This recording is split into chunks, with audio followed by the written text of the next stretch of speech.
A gente começa pra cima, alegre, querendo falar muita coisa boa pra vocês, mas infelizmente é cada caso que acontece na capital federal. E olha só, hein, um crime assustador em Sobradinho, meu povo de Sobradinho. Vocês viram o que aconteceu? Olha essa imagem. Um bar. Tudo aconteceu em um bar. Esse homem sentado vai ser atacado, hein? Ele vai ser atacado, a imagem é muito forte. Ele vai sofrer vários golpes com uma foice. Olha! A gente teve que editar essa imagem porque ela é fortíssima. Ele foi atacado por esse homem que chegou com uma foice. Isso é crueldade, isso é covardia, isso é coisa que acontece. Meu Deus do céu, é inacreditável. O homem atinge ele com pelo menos 4 golpes.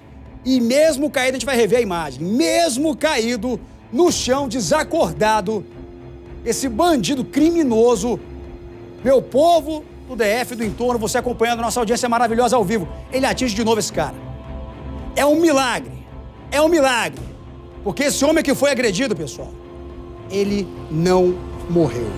Quem está por dentro dessa história, acompanhando desde o início o que aconteceu em Sobradinho, é minha amiga Camila Andrade, que chega com a informação ao vivo, já está aqui ao nosso lado, gente. Eu quero saber, né, Camila, como é que isso aconteceu? Tá desde cedo acompanhando essa história, conta pra gente. Bom dia.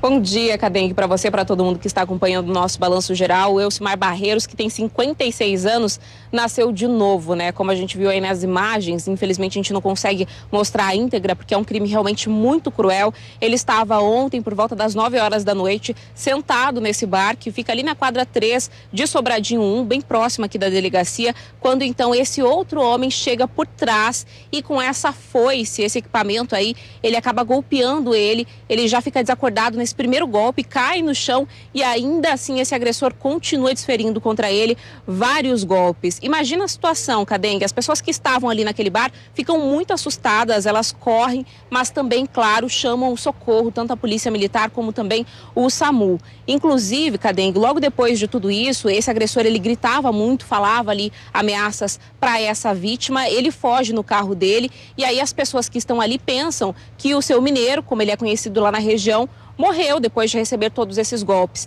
Mas ele começa então a acordar, tenta se levantar e é aí que as pessoas de fato passam a dar uma assistência para ele, orientá-lo a ficar imóvel, principalmente o dono desse bar, com quem eu conversei, né, algumas testemunhas me relataram, ele ficou fazendo essa orientação para que o seu Mineiro permanecesse ali bastante imóvel, né, até a chegada do socorro, que segundo eles demorou até bastante para chegar, mas na hora que a ambulância chegou, é difícil de acreditar, viu, Cadengue? Mas o seu Mineiro foi caminhando até o veículo para poder, então, ir ao hospital de base. Eu volto com você. Pois é, né, Camila? Você está trazendo a informação, ele tem 56 anos. Gente, às 9 horas da noite, dessa terça-feira, em um bar em Sobradinho 1, como a Camila trouxe, ele nasceu de novo. Um milagre ele estar vivo, mas eu quero saber sobre esse agressor, Camila. Esse homem, olha a imagem, Deus, olha aí. Elcimar Barreiros, tá aí, ó. Elcimar Barreiros nasceu de novo. Graças a Deus, gente, graças a Deus ele tá vivo, viu? Graças a Deus. Olha aí, ó, cabeça enfaixada, até dando um joinha nessa foto. E assim, antes da gente voltar a falar até do Elcimar, da saúde dele, Camila, esse agressor até agora não foi preso. Atualiza pra gente como é que tá a investigação na polícia, porque esse cara tem que ser detido, isso é muita crueldade. Atualiza pra gente, por favor. É muita crueldade.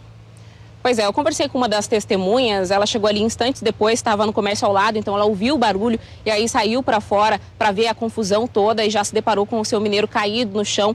Esse autor ainda estava lá no local, mas ele saiu logo na sequência. O carro dele estava estacionado ali próximo e, segundo essas testemunhas, então ele fugiu utilizando o próprio veículo. A polícia, assim que soube desse caso, passou a diligenciar essa região. Ele ainda não foi localizado, mas eles já têm, os investigadores, a identificação do autor desse crime, que agora, Cadengue, está foragido. Mais cedo eu conversei também com o delegado da Polícia Civil, aqui da 13ª Delegacia, que é responsável por essa investigação, e ele diz que considera esse homem bastante perigoso. Isso porque ele já tem um histórico criminal, são diferentes crimes cometidos aí ao longo de vários anos, dentre eles crimes de trânsito e também vias de fato.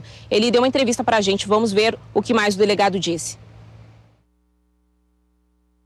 Num primeiro momento, é possível a gente visualizar umas 2 qualificadoras de forma bastante segura aí, tá, Camila? São as seguintes: a futilidade do motivo que foi praticado esse crime. tá? As informações das testemunhas e da própria vítima, que já foi entrevistada no hospital, dão conta de que essa conduta foi praticada por conta de um antigo desacerto entre autor e vítima com relação a uma dívida de um conserto de um veículo. Tá? Então a gente sabe que o valor do bem jurídico vida, ele não se compara, ele é muito superior que qualquer dívida de valor. E daí a gente extrai a conclusão de que é um crime praticado por motivo fútil. Essa seria, portanto, uma primeira qualificadora. Uma segunda qualificadora, Camila, a gente pode extrair observando a imagem dos fatos. Quando a vítima ela é atacada, isso é feito de surpresa, pelas costas, impedindo da vítima qualquer possibilidade de defesa.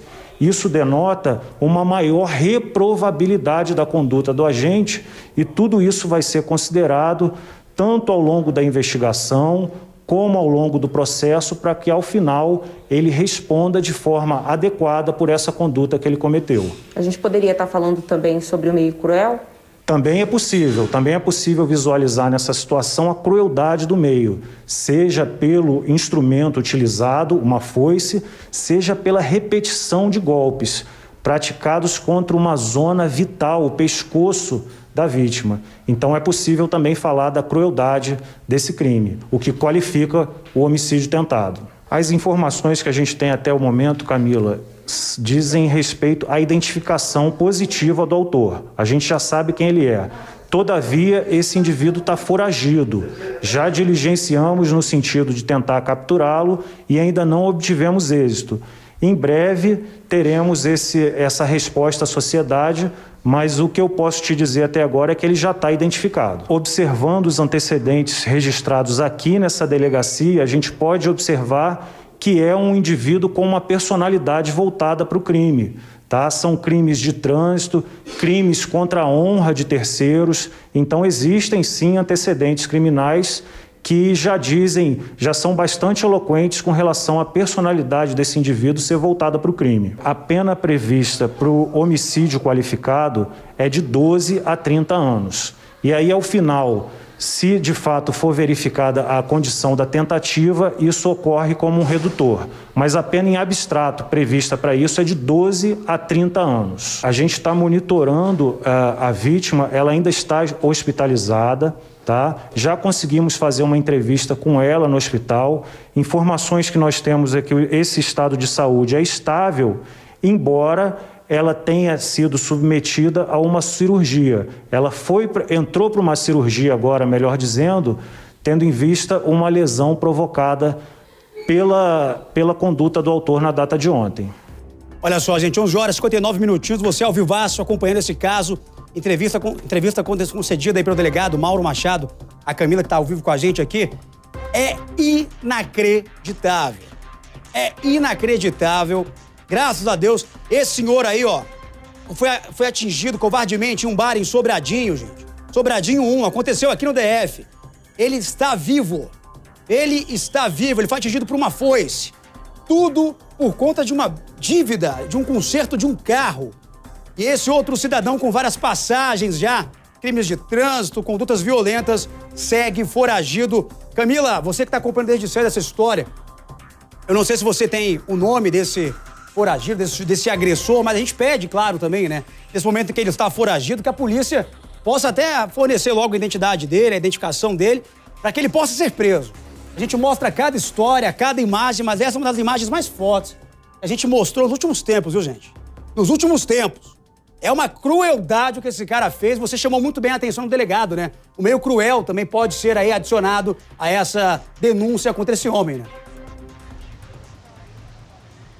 Exatamente, viu, Cadengue? A gente tem a identificação, sim, desse homem. O delegado pediu para que, a princípio, ela não fosse divulgada, isso porque os investigadores estão nesse trabalho de diligências. Um pedido de prisão preventiva já foi expedido, né? Então, provavelmente, esse homem deve ser aí localizado em breve pelos policiais, mas, para isso, eles contam, sim, com a ajuda da população por meio de denúncias, informações, inclusive, que podem ser passadas de forma anônima aos policiais pelo 197, até mesmo presencialmente aqui na delegacia. Isso tudo para que esse homem possa ser localizado o quanto quanto antes. A gente está falando aí de um crime que é um crime grave, como o delegado lembrou, o crime de homicídio tem prisão de 12, né, a 30 anos aí em regime fechado. Nesse caso, por se tratar de uma tentativa, já que o seu Elcimar, apesar de toda essa crueldade, dessas cenas chocantes, por sorte, né, sobreviveu a essa tentativa aí de homicídio. Então ele deve ter essa redução da pena de cerca de 1/3 por conta do fato do seu Elcimar ter sobrevivido, mas ele pode também ter aí um acréscimo nessa pena por conta dessas